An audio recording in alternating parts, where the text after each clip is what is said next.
পাঠাইছে। প্রতিটা শিশু এই শক্তি, এই চিন্তা, এই চেতনা লালন করে দুনিয়ার ভিতরে ভূমিষ্ঠ হয়। এটা আল্লাহর ওয়াদা।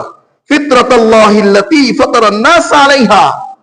আল্লাহ রাব্বুল আলামিন প্রত্যেকটা নবজাত শিশুকে দুনিয়ায় পাঠাই এই চিন্তা, এই ধারা, এই ভাবনা, এই চেতনার সাথে তার একজন মালিক আছে।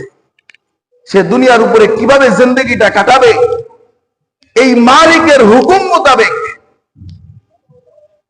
লা তাবদীলা লিখালকিল্লাহ। আর মৃত্যু পর্যন্ত প্রত্যেকটা মানুষকে আমি এই চিন্তার উপরে বহত রাখি, এই চিন্তার উপরে অটল রাখি।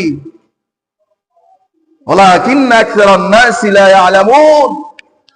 কিন্তু হায় আফসোস, মানুষ বুঝার চেষ্টা করে না, মানুষ বুঝতে চেষ্টা করে না।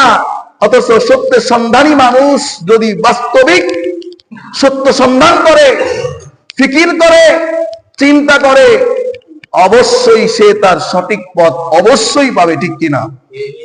অবশ্যই পাবে। আল্লাহ রাব্বুল আলামিনের ওয়াদা।